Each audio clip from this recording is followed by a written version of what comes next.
Hello everyone, welcome to my channel operating system and system programming প্লেলিস্টের আজকের ভিডিওতে আমরা জানব মাল্টি প্রোগ্রামিং অপারেটিং সিস্টেম সম্পর্কে।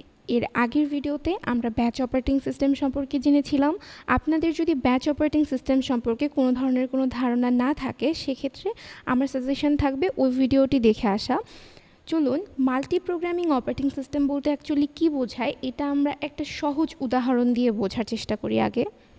আচ্ছা, ধরে নিন আপনার বাসায় একজন হেল্পিং হ্যান্ড আছে এবং আপনার বাসায় একজন গেস্ট আসবে।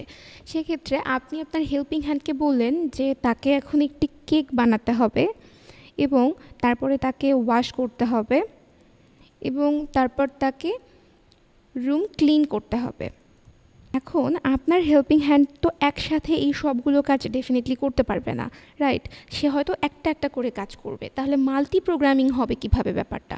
তাহলে সে সবার আগে কি করতে যাবে? কেক বেক করতে যাবে এবং কেকের ব্যাটারটা রেডি করার পর সে যখন সেটিকে ওভেনে দিল 30 মিনিটের জন্য, এখন দেখেন তার হাতে কিন্তু 30 মিনিট আছে, কিন্তু এই সময় সে কি বসে থাকবে?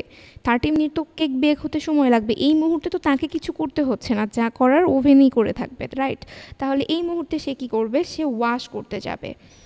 সে ওয়াশ করতে করতেই হয়তো তার কেকটা বেক হয়ে গিয়েছে। ওয়াশ কিন্তু এখনও কমপ্লিট হয়নি। ওয়াশ করতে হয়তো তার আরও 10 মিনিটস দরকার হবে, কিন্তু সে এখন কি করবে? কেক যেহেতু বেক হয়ে গিয়েছে, ওটা ওভেন থেকে বের করতে হবে। সে কেকটা ওভেন থেকে বের করবে অ্যান্ড কেকটা মেবি সে প্রসেস করবে, রাইট? তো কেক যখন সে প্রসেস করলো, এইটা কমপ্লিট।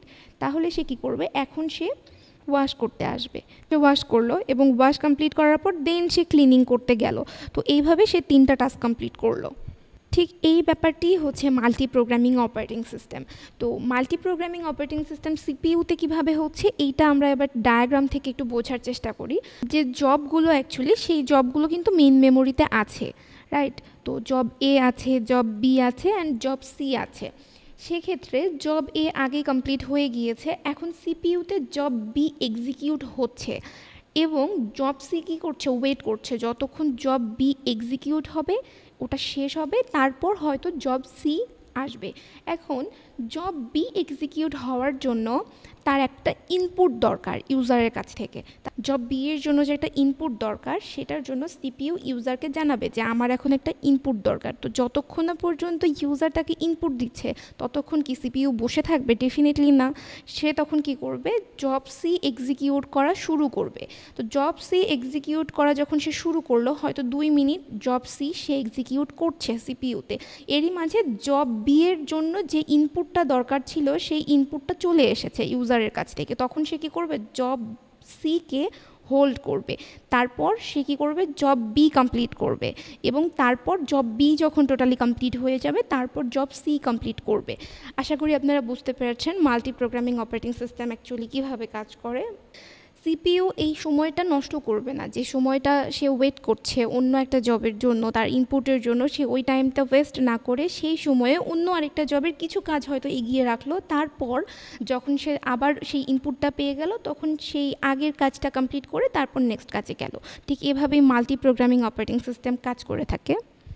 গত ভিডিওতে যখন আমরা ব্যাচ অপারেটিং সিস্টেম সম্পর্কে জেনেছিলাম, সেখানে কিন্তু আমি বলেছিলাম যে সিপিইউকে ওয়েট করতে হচ্ছে যতক্ষণ ব্যাচ 1 লোড হচ্ছে সিপিইউতে। এই যে টাইমটা ওখানে ওয়েস্ট হতো, সিপিইউয়ে একটা টাইম ওয়েস্ট হতো, সেটা একটা ডিসঅ্যাডভান্টেজেস ছিল ব্যাচ অপারেটিং সিস্টেমের। আর সেটাই কিন্তু সলভ করা হয়েছে মাল্টি প্রোগ্রামিং অপারেটিং সিস্টেমে। এখানে কিন্তু সিপিইউ আর ওয়েট করে না কোনো কিছুর জন্য। এটা হচ্ছে মাল্টি প্রোগ্রামিং অপারেটিং সিস্টেমের অ্যাডভান্টেজেস। তবে মাল্টি প্রোগ্রামিং অপারেটিং সিস্টেমের কিছু ডিসঅ্যাডভান্টেজও রয়েছে, সেটা সম্পর্কে আমরা এখন একটু জানবো। ধরুন, কেক বেক করার জন্য তার টোটাল দরকার 40 মিনিট এবং ওয়াশিংয়ের জন্য তার দরকার ছিল 30 মিনিট এবং ক্লিনিংয়ের জন্য তার দরকার ছিল 10 মিনিটস। এক্ষেত্রে দেখেন মাল্টি প্রোগ্রামিং অপারেটিং সিস্টেমের ডিসঅ্যাডভান্টেজটা কী?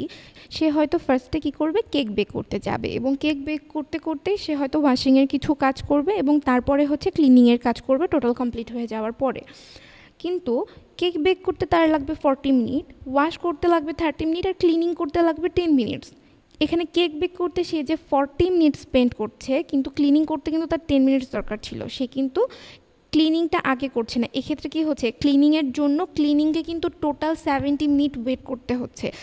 এইটা হচ্ছে মাল্টি প্রোগ্রামিং অপারেটিং সিস্টেমের একটা প্রবলেম, যে প্রবলেমটা সলভ করা হয়েছে মাল্টিটাস্কিং অপারেটিং সিস্টেমে গিয়ে। আমরা আগেই জেনেছিলাম যে এই যে different types of operating system তৈরি হওয়ার রিজনই হচ্ছে একটা অপারেটিং সিস্টেমে আমরা যে প্রবলেমটা ফেস করতেছি সেকেন্ড টাইপস অফ অপারেটিং সিস্টেমে গিয়ে ওই প্রবলেমটাকে সলভ করার চেষ্টা করা হয়েছে। তাহলে নেক্সট ভিডিওতে আমরা জানবো টাইম শেয়ারিং অপারেটিং সিস্টেম সম্পর্কে। আমার ভিডিও লেকচারগুলো যদি আপনাদের ভালো লেগে থাকে তাহলে আমার চ্যানেলকে সাবস্ক্রাইব করতে পারেন, এবং আপনাদের যদি কোনো পরামর্শ দেওয়ার থেকে থাকে তাহলে আমাকে জানাতে পারেন। আমি অবশ্যই সেই অনুযায়ী পরবর্তী ভিডিওগুলো মেক করার ট্রাই করব।